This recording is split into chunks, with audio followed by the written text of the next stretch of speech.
friends, myself Dr. Arvind Sharma. Today I am going to discuss a very interesting topic in a very short duration. That is the Kingdom Monera.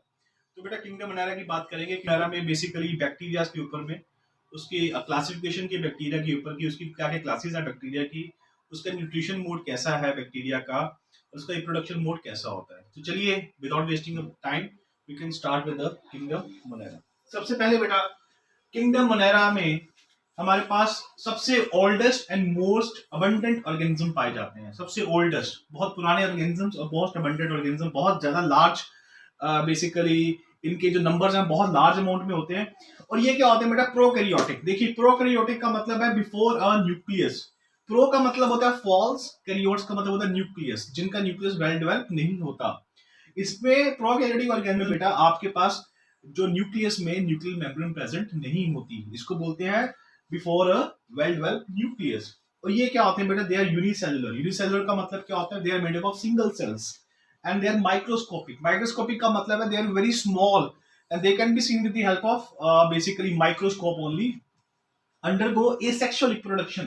अब Monera में जो bacteria होते हैं उनकी reproduction कैसी होती है? Asexual. Asexual का मतलब होता है जिसमें सिंगल पेरेंट इन्वॉल्व होता है, जिसमें दो पेरेंट इन्वॉल्व नहीं होते। जैसे एग्जांपल बाइनरी फिजन की एग्जांपल ले लेते हैं।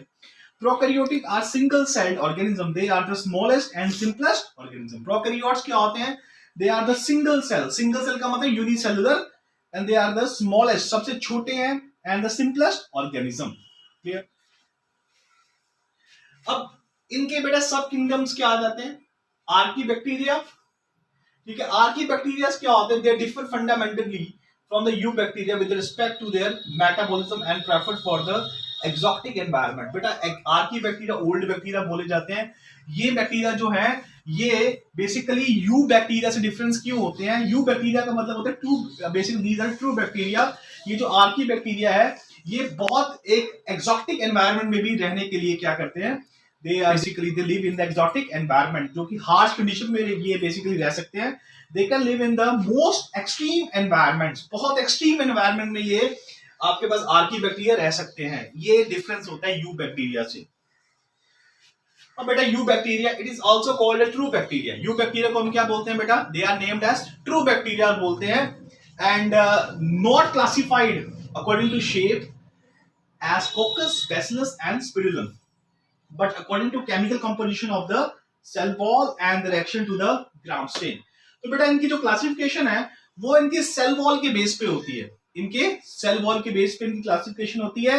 And the reaction to the gram stain, based upon the gram staining they can be positive, basically gram positive, and then they can be negative gram positive, negative bacteria, gram positive and gram negative bacteria. देखिए कुछ bacteria बेटा ऐसे भी होते हैं जो hot acid habitat 60 to 80 degree temperature, pH 2 to 4, ठीक है, लाइक हॉट स्प्रिंग में भी क्या कर सकते हैं? रह सकते हैं। तो ये सब क्या है? प्रोकैरियोटिक सेल, ये बहुत हार्श कंडीशन में रह सकते हैं। ठीक है, अब ये बैक्टीरिया की आपको मैं पिक्चर्स दिखा रहा हूं। बैक्टीरिया की डिफरेंट शेप है, माइक्रोस्कोपिक पिक्चर्स हैं इनकी बैक्टीरिया की। ठीक है, अब bacteria eubacteria the most modern bacteria. ये जो यू बैक्टीरिया है they are the most modern bacterias and they inhabit near even known habitat. ये हर एक हैबिटेट में आपको मिल जाते हैं बेटा। एवरी हैबिटेट का मतलब सॉइल में, डिफरेंट मॉइस्चर में, एयर में, different habitat where they can grow, they are found easily. Consumers होते हैं producers and decomposers, they are the consumers. Consumers का मतलब है बेटा वो जो दूसरे ऑर्गेनिज्म पे डिपेंड रहते हैं। Producers which can synthesise their own food, they have the chlorophyll. ठीक है, and last is decomposer. Decomposers का मतलब है जो डेड डिकेइंग ऑर्गेनिज्म जब पे न्यूट्रिएंट लेते हैं। Some causes disease but most are harmless. इसमें से बेटा कुछ ही डिजीज कॉज करते हैं। देखिए बैक्टीरिया हमारे माइंड में होता है कि बैक्टीरिया हमेशा ही हमारे लिए क्या खतरनाक होते हैं, बट ऐसा नहीं है। Some bacteria are useful. जैसे कि आप एग्जांपल देखिए, लैक्टोबैसिलस की एग्जांपल देखते हैं।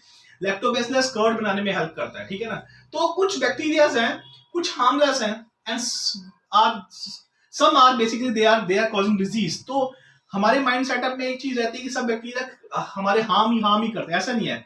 सम bacteria they have a play a very important role in the dairy industries, in the food industries. So most bacteria, they are basically harmless. They help in the food industry in the preparation of different food products. और कुछ क्या करते हैं? Harm कैसे करते हैं? They secrete toxin. Toxin क्या करता है हमारी बॉडीज में जाके फिर हमें क्या करता है? इन्फेक्शन कॉज करता है। अच्छा, अब bacteria they are found in nearly every habitat studied including some that not other organism able to withstand. तो बेटा बैक्टीरिया ऐसे ऐसे हैबिटेट में आपको मिलेंगे जहां पे आपके पास कोई और ऑर्गेनिज्म सर्वाइव ही नहीं कर सकता। ऐसे हैबिटेट, हाई टेम्परेचर, लो एसिडिटी कंडीशंस, तो ऐसे एनवायरनमेंट में मिलेंगे जहां पे भी आपके पास जो बाकी ऑर्गेनिज्म की सर्वाइवल रेट क्या रहेगा बेटा, 0 रहता है। ठीक है, bacteria have cell wall, a cell membrane surround the cell but no membrane bound organelle such as nucleus, mitochondria, chloroplast and Golgi apparatus. तो बैक्टीरिया में सेल वॉल होती है, सेल वॉल मुझे कि सेल मेम्ब्रेन होता है, बट कोई भी मेम्ब्रेन बाउंड ऑर्गेनेले नहीं होता, जैसे माइटोकॉन्ड्रिया, क्लोरोप्लास्ट, गोल्गी एपरेटस और ER endoplasm reticulum. Some are covered by a layer of slime called capsules. Some have flagella for locomotion. कुछ बैक्टीरिया के ऊपर एक लेयर होती है जिसको बोलते हैं स्लाइम, कैप्सूल बोलते हैं, और कुछ में क्या होता है फ्लैजिला। फ्लैजिला का मतलब होता है हेयर लाइक स्ट्रक्चर। जो हेयर लाइक स्ट्रक्चर होता है वो बैक्टीरिया को मोशन में, लोकोमोशन में क्या करता है, मदद करता है। तो बेटा ये बैक्टीरिया का स्ट्रक्चर देखते हैं एक बार। ठीक है, सबसे पहले देखिए ये आपके पास क्या दिखाई दे रहे, क्रोमोसोम्स। क्रोमोसोम्स क्या मतलब होता है, मतलब जो डीएनए होता है ना, डीएनए पैक्ड होता है आपके सेल्स में in the form of condense structure, उसको क्या बोलते हैं, क्रोमोसोम्स बोलते हैं। अब आप देखिए क्रोमोसोम के आसपास कोई सेल मेम्ब्रेन प्रेजेंट नहीं है, तो उसको बोलेंगे न्यूक्लियोइड। क्या बोलेंगे इसको, न्यूक्लियोइड, मतलब जिस न्यूक्लियस में न्यूक्लियर मेम्ब्रेन नहीं है, क्रोमोसोम आपका नेकेड, इसको बोलते हैं न्यूक्लियोइड। अब न्यूक्लियोइड हो गया, इसके बाद ये सेंटर में देखिए प्लाज्मिड है। ये क्या है, स्मॉल सर्कुलर डीएनए। क्या है ये, स्मॉल सर्कुलर डीएनए जो क्रोमोसोम से सेपरेट होता है, इसको हम क्या बोलते हैं, प्लाज्मिड बोलते हैं। ये बैक्टीरिया को बेसिकली बाहर से एंटीबायोटिक से लड़ने में क्या करता है, हेल्प करता है।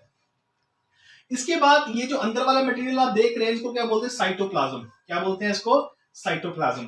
अब बाहर जो बैक्टीरिया में सबसे बाहर की जो लेयर है, अगर आप देखेंगे बैक्टीरिया की जो लेयर्स को ध्यान से देखिए, सबसे बाहर क्या आती है, कैप्सूल आती है। क्या आती है, कैप्सूल। उसके अंदर क्या आ जाएगी, सेल वॉल, और सबसे अंदर क्या आ जाएगी, सेल मेम्ब्रेन। सेल मेम्ब्रेन के अंदर क्या आता है आपके पास, साइटोप्लाज्म आता है। अब बैक्टीरिया में देखिए, ये देखिए हेयर लाइक स्ट्रक्चर देख रहे हैं आप, ये क्या है, हेयर लाइक, जिसको क्या बोलते हैं, फ्लैजिलम। क्या बोलते हैं, फ्लैजिलम। ये लोकोमोशन में क्या करता है, हेल्प करता है।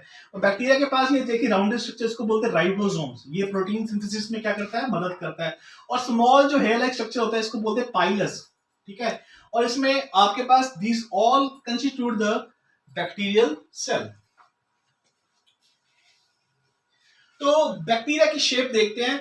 कुछ बैक्टीरिया क्या होते हैं, स्फेरिकल होते हैं। क्या होते हैं, स्फेरिकल। स्फेरिकल के लिए वर्ड हम यूज करते हैं कोकस, कोकाई बोलते हैं। क्या बोलते हैं, कोकाई या फिर कोकस। जिस बैक्टीरिया के नेमिंग के पीछे कोकस लगा होगा बेटा, जिसका मतलब उसकी शेप कैसी है, स्फेरिकल है। ठीक है, कुछ बैक्टीरिया क्या होते हैं, रॉड शेप होते हैं। रॉड शेप के लिए कौन सा वर्ड यूज करेंगे, बैसिलाई। क्या यूज करेंगे, बैसिलाई। इसको क्या बोलते हैं, बैसिलस बोलते हैं। अगर मान लीजिए कुछ में, कुछ बैक्टीरिया नेमिंग में अगर आपको बैसिलस वर्ड मिलता है, इसका मतलब बैक्टीरिया कौन से हैं, रॉड शेप में, दे आर रॉड शेप। कुछ बैक्टीरिया क्या होते हैं, स्पाइरल, जैसे स्पाइरल, ऐसे स्पाइरल, तो उसके लिए वर्ड क्या यूज करते हैं आप, स्पिरिला, या इसको बोलते स्पिरिलम बोलते हैं। जिस बैक्टीरिया में आपका स्पाइरल या स्पिरिलम वर्ड आ रहा है, इसका मतलब की शेप कैसी आ रही है, स्पाइरल आ रही है। तो बैक्टीरिया की जो नेमिंग है ना, वही आपको बता देंगे कि बैक्टीरिया की शेप। जैसे आप देखिए, अगर हम बात करें तो स्टाइफाइलो, जैसे हम बोलते हैं स्टेप्टोकोकस, कोकस लगा है, इसका मतलब शेप कैसी है, स्फेरिकल है। ठीक है, या फिर आप बोलते हैं बैसिलस। ठीक है, तो बैसिलस का मतलब शेप कैसी है, रॉड शेप है। तो बैक्टीरिया के जो नेमिंग के पीछे जो वर्ड लगे हैं, वो आपको शेप का बता देंगे आपको कि बैक्टीरिया की शेप कैसी आ रही है उसकी। ठीक है, तो ये जैसे ये देखिए बेटा, ये आपका देखिए स्फेरिकल देख रहे हैं आप, ये स्फेरिकल दिखाई दे रहे हैं बैक्टीरिया, इसको कौन सा वर्ड यूज करेंगे, कोकाई। ये देखिए रॉड शेप दिखाई दे रहे हैं bacteria, this are rod shape, तो वर्ड कौन सा लगेगा, बैसिलाई। स्पाइरल के लिए देखिए, ये देखिए ऐसे स्पाइरल, इसके लिए कौन सा वर्ड यूज करेंगे, स्पाइरल, स्पिरिलम। तो न्यूट्रिशन की बात करते हैं। जो बैक्टीरिया से मेनली हेटेरोट्रॉप्स होते हैं। बैक्टीरिया हेटेरोट्रॉप्स का मतलब ये अपना खाना खुद नहीं बनाते, एक दूसरे पर निर्भर रहते हैं। और कुछ क्या होते हैं बेटा, ऑटोट्रॉप्स, जो अपना खाना खुद बनाते हैं, उनके पास अपना क्लोरोफिल पिगमेंट होता है। अब ऑटोट्रॉपिक बैक्टीरिया क्या करते हैं, केमिकल यूज करते हैं। ठीक है, दे यूज केमिकल। देखिए एक वर्ड आता है कीमो ऑटोट्रॉप्स, ये मैं आपको थोड़ा सा ध्यान से बता, कीमो ऑटोट्रॉप का मतलब क्या है। कीमो का मतलब केमिकल, कीमो का मतलब केमिकल, ऑटो का मतलब self formation of the food. Autotroph का मतलब क्या होता है, जो अपना खाना खुद बनाते हैं उसको बोलते हैं ऑटोट्रॉफ। पीछे वर्ड कौन सा लगा, कीमो। इसका मतलब खाना तो खुद बनाते हैं, बट कहां से बनाते हैं, केमिकल से। ये बात समझ गया। इसको ऐसे वर्ड को ध्यान से देखिए, कीमो ऑटोट्रॉफ। ऑटोट्रॉफ का मतलब है which organism that can make their own food. पीछे कौन सा वर्ड लगा, chemo. They can make their own food from the chemicals, उसको बोलते हैं कीमो ऑटोट्रॉफ। एक होता है फोटो ऑटोट्रॉफ। देखिए ऑटोट्रॉफ का मतलब क्या है, जो ऑर्गेनिज्म अपना खाना खुद बनाते, पीछे का लगा है फोटो। फोटो का मतलब लाइट। तो ये ऑर्गेनिज्म अपना खाना खुद बनाते, कहां से बनाते हैं, लाइट से। तो उसको क्या बोलते हैं, फोटो ऑटोट्रॉफ। और इनके पास क्लोरोफिल पिगमेंट्स होते हैं जो कि फोटोसिंथेसिस में क्या करते हैं, मदद करते हैं। ठीक है। अब some bacteria they live as parasite. ठीक है, कुछ ऑर्गेनिजम्स बैक्टीरिया वो दूसरे ऑर्गेनिज्म पे रहते हैं, एज ए पैरासाइट रहते हैं for the obtaining their nutrition. ठीक है, जो होस्ट पैरासाइट रहता है। And some are सेप्रोफ्रॉबिंग। सेप्रोफ्रॉब्स का मतलब है डीकंपोजर्स, जो दूसरे ऑर्गेनिज्म पे, डेड और डिकेइंग ऑर्गेनिज्म पे डिपेंड रहते हैं, उसको ब्रेक डाउन करते हैं। उसकी ब्रेक डाउन के बाद क्या लेते हैं, न्यूट्रिएंट लेते हैं। ठीक है, उनको बोलते हैं saprotrophs. Basically they are decomposers in nature. अब रिप्रोडक्शन कैसा होता है बैक्टीरिया का, ठीक है। बैक्टीरिया में prokaryotic have single circular chromosome attached to inside of the plasma membrane. ये आपको बता रहा है प्रोकैरियोटिक में सेंटर में क्या होता है, क्रोमोसोम होता है। अब बैक्टीरिया का जो रिप्रोडक्शन है बेटा, that is by the asexual mode of reproduction. जो मेनली जो बहुत आपका फेमस आता है वो आता है बाइनरी फिजन। ठीक है, बाइनरी फिजन में क्या होता है, बेसिकली जब आपका एक सेल दो आइडेंटिकल सेल में टूटता है, जिसको बोलते हैं बाइनरी फिजन। बाइनरी का मतलब होता है दो, फिजन का मतलब होता है ब्रेक। तो मतलब कि जब आपका एक सेल दो अलग अलग सेल में टूटेगा तो हम वर्ड कौन सा यूज करेंगे बेटा, बाइनरी फिजन। इसमें एक पॉइंट बहुत इंपॉर्टेंट है कि आइडेंटिकल कॉपीज। आइडेंटिकल का मतलब है सेल के डिवाइड होने से पहले आपका जो डीएनए है वो आइडेंटिकल अपनी दो कॉपीज बनाएगा, उसके बाद आपका सेल क्या होगा, डिवाइड होगा। तो when the one cell divide into two identical cell, then it is named as binary fission. So with this I am concluding my lecture today. So आज का जो लेक्चर था बेटा किंगडम मोनेरा के बारे में था। उसमें हमने बैक्टीरिया के ऊपर बात किया, बैक्टीरिया की क्या क्लासिफिकेशन है, उसकी क्या रिप्रोडक्शन मोड्स हैं, क्या उसका न्यूट्रिशन मोड है। तो मुझे एक बिलीव है कि आपको ये लेक्चर समझ लगा होगा। अगर किसी को कोई कमेंट्स हैं, कोई अगर प्रॉब्लम्स हैं, तो वो आप हमारे कमेंट सेक्शन में जाके कमेंट कर सकता है। Thank you. In the next lectures, I am going to explain about the kingdom Pratishta. Thank you, beta.